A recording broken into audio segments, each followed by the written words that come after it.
Hey guys, in this video I have the Walkera Devo 10. The first part of this video will be a review and the last part will be more of a thorough how-to video about modding it. So the Devo 10 is a full-featured programmable radio from Walkera.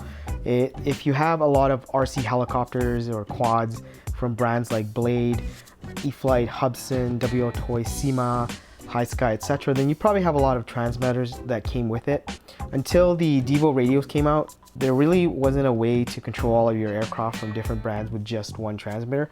The great thing about the Devo radios is that you can add more protocols by flashing a new firmware and installing a couple of RF modules, and you'll have a transmitter that can control most of the stuff out there. If you're interested in modding the Devo 10, I'll show you how to install a couple of RF modules to make it the ultimate transmitter in the second half of this video. So right out of the box, the Devo 10 uses the CYRF 6936 RF chip, which will talk to Walkera protocols only. Once an alternative firmware called Deviation is installed on the radio, the Spectrum DXM2 and DSMX is available. Apparently, Spectrum uses the similar chips as the Walkera to encode their DSM protocols. Using Walkera's own receivers and protocols, you have features found in most more expensive radios like telemetry and GPS. The built-in RF module is also 150 milliwatts, and it's supposed to have a range of up to 2 kilometers. The Devo 10 is slightly smaller than other radios like the DX6i and Turn G9X, but it's still bigger than the lower model Devo 7E.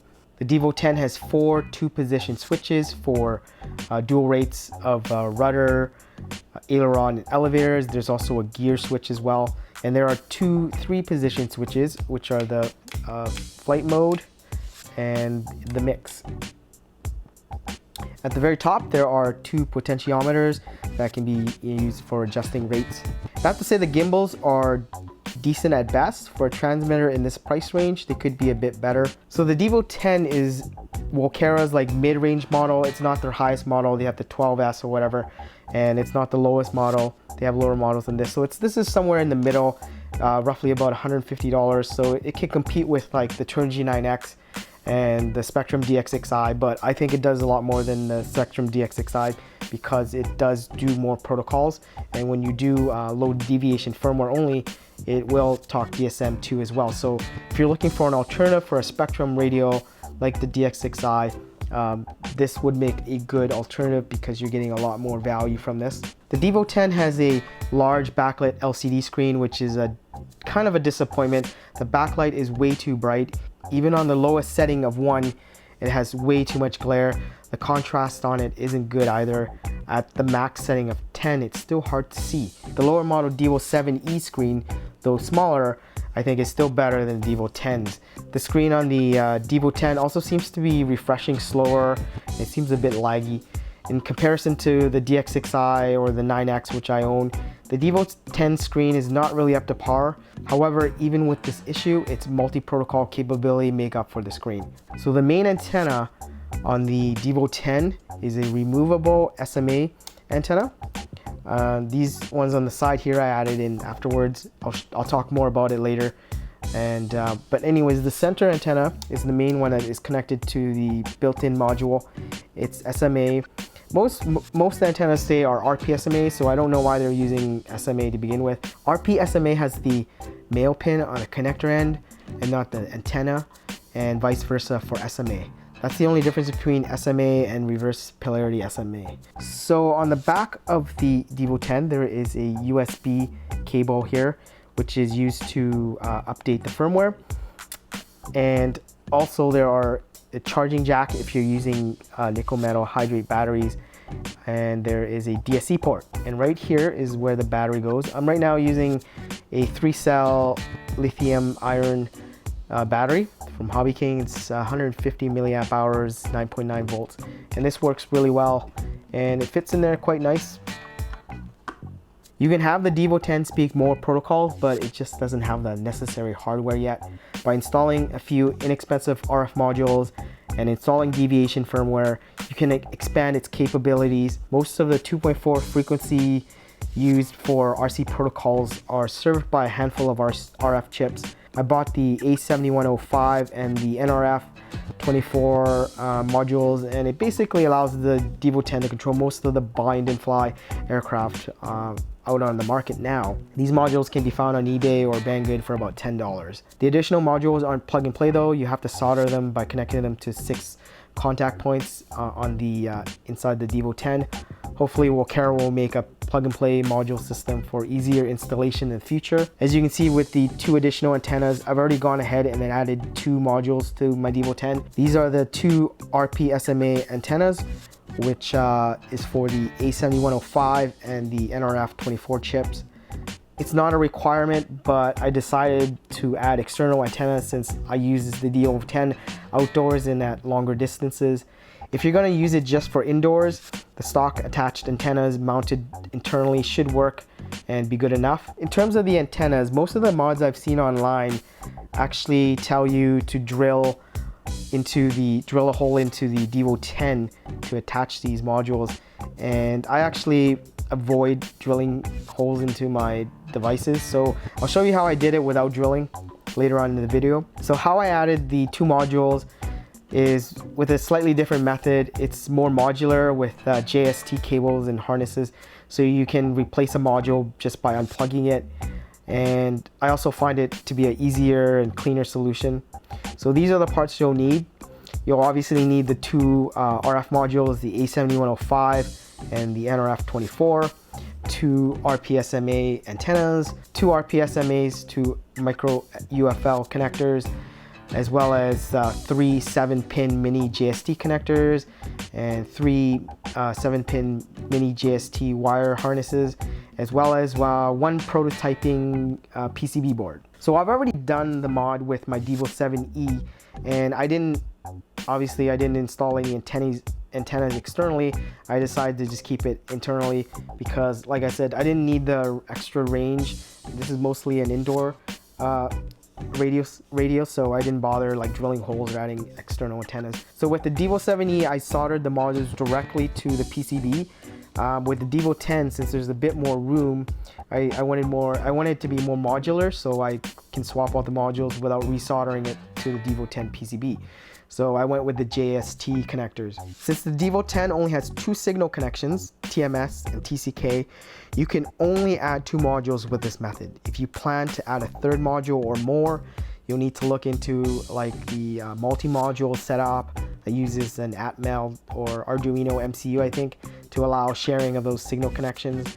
And possibly you can probably make a manual switch to flip between the 2 modules on the TMS and TCK lines. I'm only using 2 modules, so this is what I'm going to do. The A7105 will use the TMS line and the NRF24 will connect to the TCK. So let's begin by opening the Devo 10 by removing the 6 hex screws and carefully prying it apart. There will be 4 connections that attach to the front of the Devo. The first thing we'll work on is how to mount the 2 antennas. With the newer white casing, there are actually pre-drilled holes for additional switches already. So I just moved the potentiometer to the right and mounted the rp-sma connector in one of the holes. If you have the older Devo 10, you will have to drill new holes, unfortunately. I had to make a new cover to hide the exposed holes. I had some carbon fiber sticker left over from another project, so I cut one to size to use as a cover. I stuck it on and cut some openings for the antenna and the dial. I mounted the new antennas and it looks pretty much like stock. We'll start off making the board that all the wire harnesses will plug to. The 2 modules and the Devo 10 will all converge onto this board. The perf board is bigger than needed, so I cut off just enough to hold the 3 GST connectors. Test fit all the connectors to make sure they are where you want them and make sure all the pins line up. Next, we'll solder the connectors onto the perf board. Try not to use too much solder or you'll inadvertently join the adjacent pins and cause a short. I'm using my cordless battery powered soldering iron today. It's powered by 3 AA batteries and it's quite handy to have since I don't have to pull out my bigger soldering iron. I like it because in tight areas there's no wires to get in the way. It's also great to have in your toolbox when you're out. It has just enough power to melt the solder for this type of work. Next, we'll bridge the common pins to each other. There are 7 pins on each connector and each of the 3 JST connectors should have their own common pins connected together. I'm just going to add a lot of solder and blob it on to connect them. This is the quick and dirty method for me. If you want to be a little bit neater, you can use wires, but I'm not really good at perf boarding.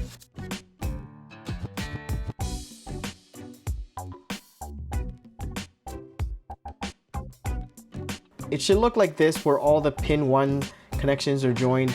Join all the pin 2s, join all the pin 3s, etc. Finish off by connecting the other 6 pins. Make sure you don't connect the adjacent pins or you'll cause a short.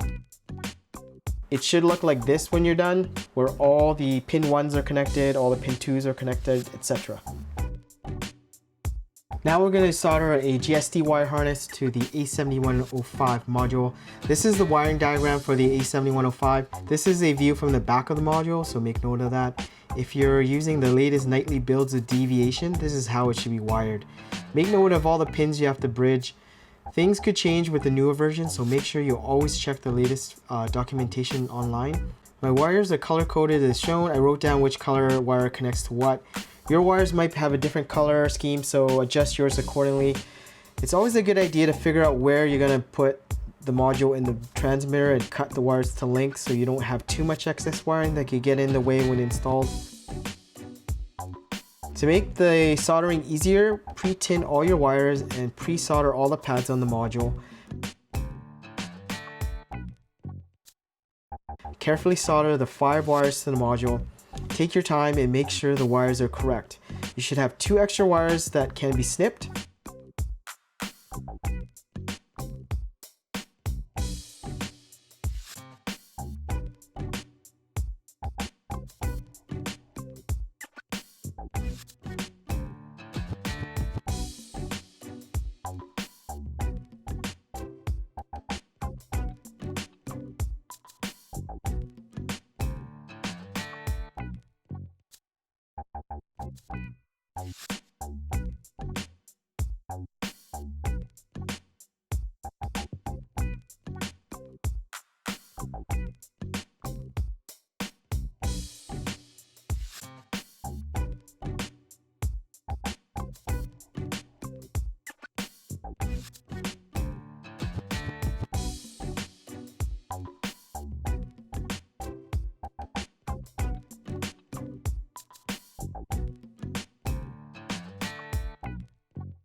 It's always a good idea to use a continuity tester to check for shorts.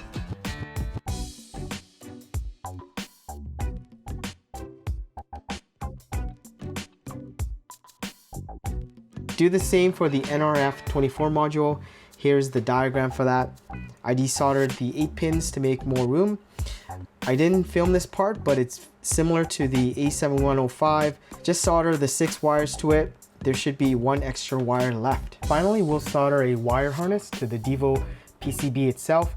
Remove the CYRF 9636 module by removing the 2 screws and carefully lifting it off to expose the 10-pin connector. Be careful with the antenna wire. As usual, pre-tin your wires and pre-solder by adding some solder onto the pads that you'll solder onto. This will make things a lot easier.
Now plug the Devo 10 into the perf board that was created earlier, along with the two other modules.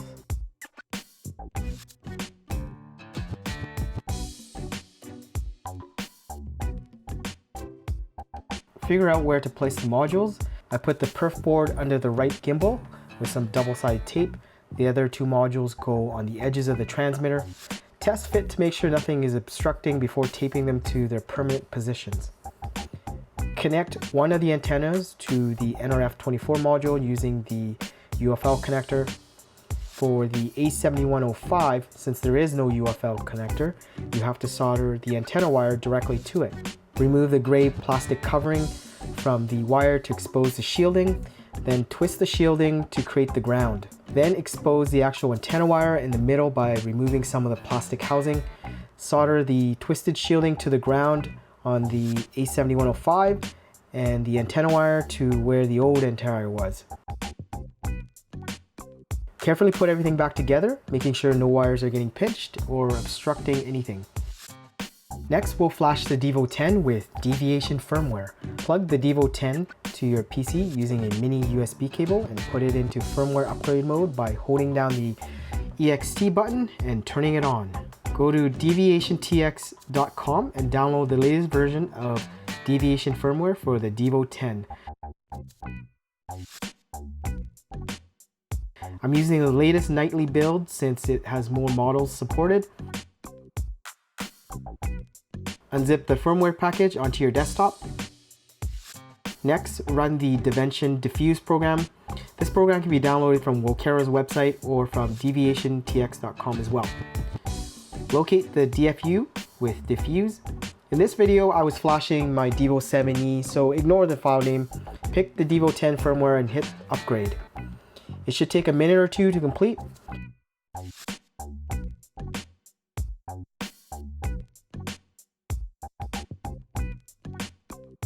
Click quit and turn off your transmitter. With your transmitter still connected to the PC with the mini USB cable, put your transmitter into USB mode by holding down the ENT button while turning it on. It should show up as a flash drive and you need to format it before copying over the system files.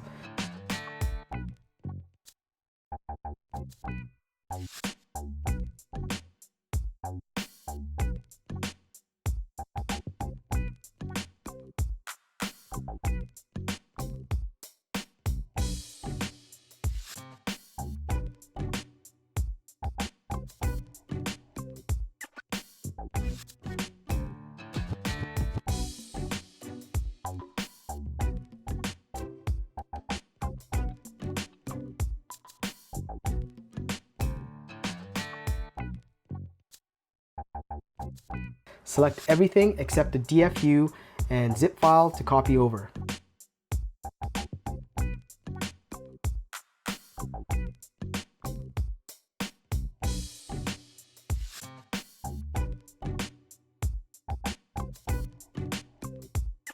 Finally, you need to enable the modules that were just installed inside by editing the hardware ini or tx.ini file. Remove the semicolon for the two modules that were installed to have them activated. So after you've done all the soldering and flashing deviation on the Devo 10, editing the ini files, you can test it by binding it with a model. I usually try to find the model in config file online at Deviation TX, the forums there. The models are usually named model1.ini or model2.ini. So rename the model file that you download from the internet to the naming convention of the Deviation firmware, and then copy it to the models folder. You can always create one from scratch, but there will be a bit of trial and error involved to figure out what channel controls what. So I'd suggest downloading an already created one and tweaking it instead. To bind it, turn on your model by plugging in the battery, and then just scroll down to the bind or reinitialize in the Devo 10 menu. Another cool feature with the Deviation firmware is that you can customize the main screen just the way you like it, arrange the icons and everything where you want, and you can also set a unique icon for each of your models.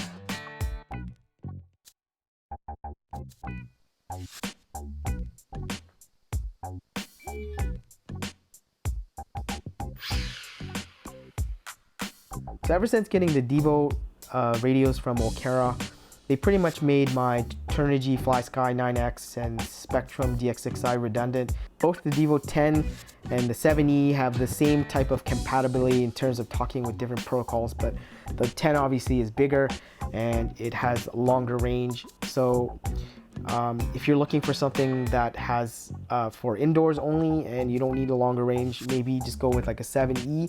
I actually like this because it's really portable and really easy to travel with. But the Devo 10 is a lot bigger and you have to deal with all these antennas. So having one radio to control everything is great. The Devo series is definitely the one to get. I have both the 10 and the 7E, and it's a real toss-up as to which one to get. One is small and compact, while one is bigger and full size and has more switches. So if I had to choose one, it'd be really tough. But I'd probably choose the Devo 10 because of all the extra features it has. But you know, I have both and I plan to keep both. So I hope you enjoyed this review and tutorial on how to mod it. Comment, like, or subscribe, and I'll see you next time.